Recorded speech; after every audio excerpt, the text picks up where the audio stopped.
It's like stepping out of a massive comfort zone, a safety blanket, into an unknown. Does it feel like it's really serving you well?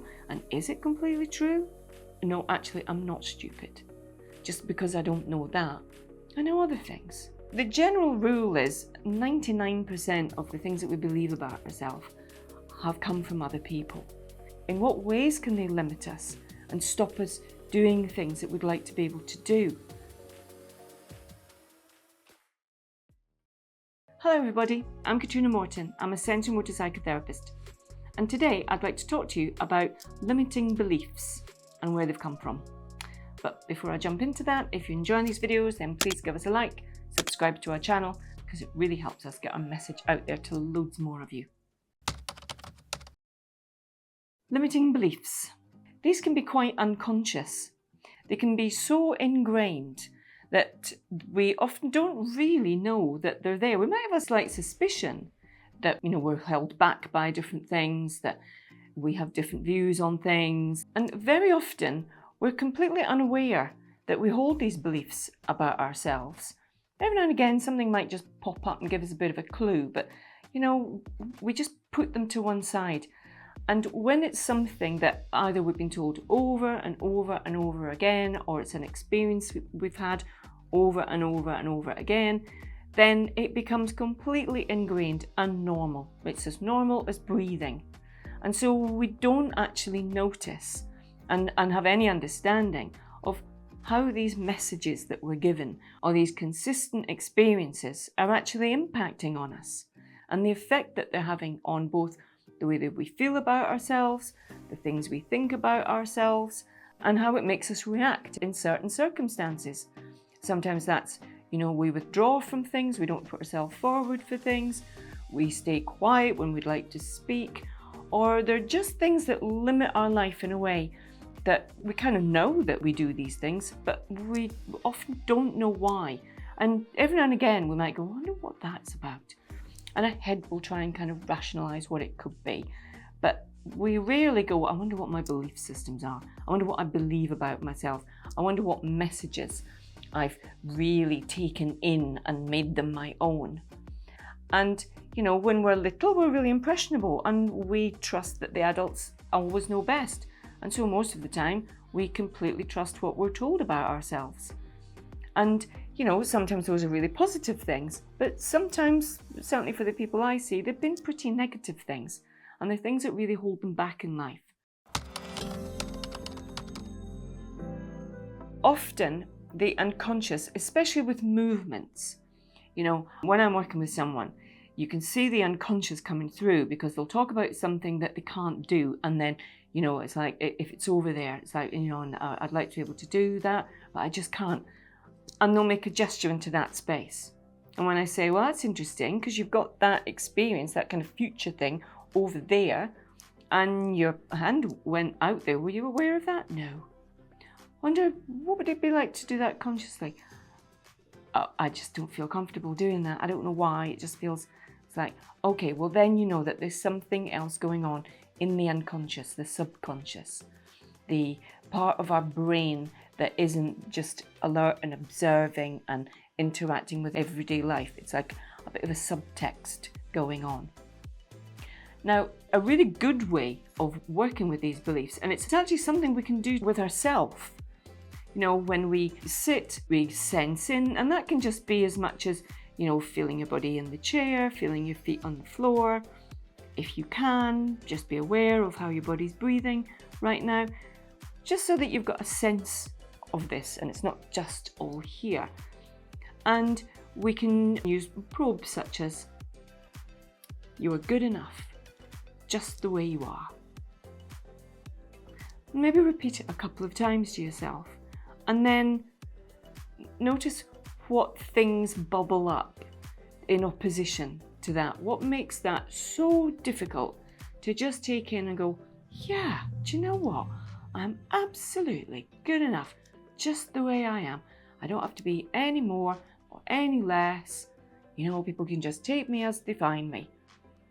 There's usually something that will come up around that, or another probe. It's safe to be seen.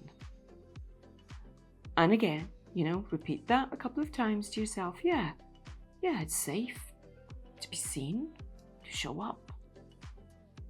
And then again, just be aware of what things start to come forward from your unconscious. You just kind of bubble up and say, well, maybe not always. It's like, oh, that's interesting.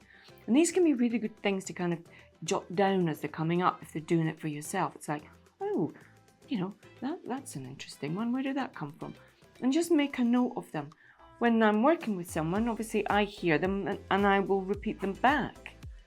And then we can question where those things have come from. Another one that's quite a good one is, you deserve to be taken care of. You deserve to be loved. And just be aware of what thoughts, what things come forward that either have a problem with that or contradict that. And we can locate all those things in the body when we deliver a probe and these things come up. It's like, okay, do you notice anything from your body? And whether you can or not, something will be happening to kind of react to that. But you'll also hear that narrative in your head. Now, when we start to look and listen to that narrative, the wording of it, they're usually quite precise wordings. And also, does that sound like your voice? Does it sound like the tone of voice that you would normally use? Does that sound familiar? Do you think growing up you ever heard something similar? Or you heard these words? What things were you told that sound like these things? Because the thing with belief systems is we have to make them believable. We have to believe in them. And whether we know it or not, we are gathering evidence all the time about why that is the case. And we are often self-sabotaging, because if we have a belief and it has to be true, then you know that at some point with some of these beliefs, you're going to get a self-fulfilling prophecy to make sure that belief system stays intact and in place. Because, it's been needed at some point, or we've heard it so many times, we've taken it as an absolute. Yeah, no, I'm not good enough. No, I need to be more. No, it's not safe to be seen. Who would want to hear me? Who would want to see me? If we've had an environment that's been a little bit critical or hostile, then it's really best not to be seen and not to show up and not to give anything away. And then we can get an understanding of where these things have come from, how they're so ingrained in us, what that could look like, walking about with these belief systems that we have. In what ways can they limit us and stop us doing things that we'd like to be able to do? Because we've got this unconscious track playing through. No, that's all right for other people, but it's not okay for you. Okay, right, I better not do that then. And we'll feel it. And so again, really important when working with these things to make sure that we include the body at every stage, whether it's movements that we want to make or regulation that we want to settle, because often challenging those belief systems can feel very unsettling, very frightening. It's like stepping out of a massive comfort zone in a safety blanket into an unknown that we've kind of been told that's been forbidden to us. That lane's not for you, you stay in that lane. And so it's risky. And for those bits, it's always better to do it with someone else, whether or not it's someone you trust or, whether or not it's a therapist. Just trying these things on, seeing how they fit. Daring, in some cases, for some people, to choose a different belief system. Okay, if that one's come from so-and-so, then do you want to keep it? Does it feel like it's really serving you well? And is it completely true? Is that an absolute? And, if you could choose one, what would the wording of your one be? What would you like to believe about yourself?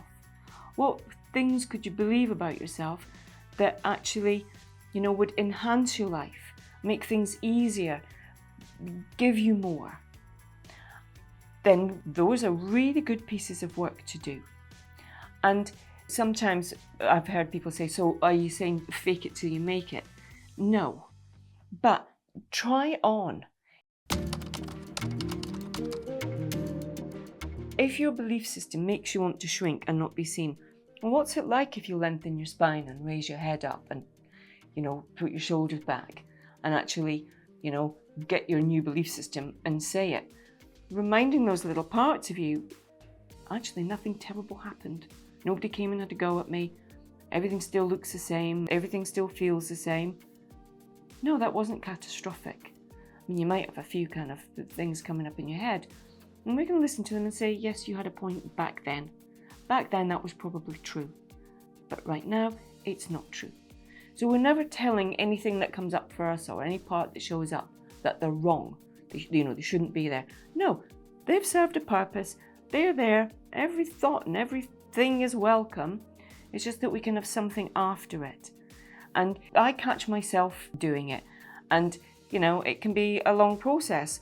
If something goes wrong, my first instance, it certainly used to be, and I can still hear it now and again, of, oh my God, you're so stupid, or you're really clumsy. And then I have to go, I'm not actually. Maybe just today. Maybe because I'm trying to do too many things. Hearing it and going, oh yeah, that's what used to come up all the time. And just replacing it with something else and making that habitual.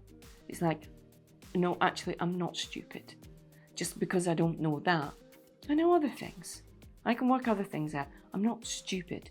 And even if I can't work any of these things out, it doesn't make me stupid because, that's such a negative, limiting thing to believe about yourself. They'll pop up, put something else behind it. The general rule is 99% of the things that we believe about ourselves have come from other people. We know if you tell somebody over and over again something, then it will be a fact. I believed for years that I had massive feet. And it was quite a surprise to realise actually I don't. I've got really average sized feet. It's just that somebody told me over and over again I had great big flipper feet. Probably just because I had such skinny ankles. But that's not true. And that's just a little tiny thing. I mean, these other belief systems, they can be very, very limiting as to, what you feel able to do and how able you are to show up in life and put yourself forward and out there. They can be very, very impacting on us. We are quite Pavlovian in terms of how we learn things and, do something consistently enough. And it goes in, it ingrains. We've got that neural pathway, that way of doing things. But it doesn't mean that we can't undo them, unravel them a little bit and choose another one. If I hadn't worked on one of the things that impacted on me, such as nobody likes a show off, then this would be really difficult because there would be that little voice in me saying, what if you're showing off? What if this is it? And all I'm doing is showing up and imparting what advice and wisdom and expertise I have for the benefit of whoever needs and wants to hear it. And so, I can just put another little bit after that and go, no, it isn't. It really isn't that.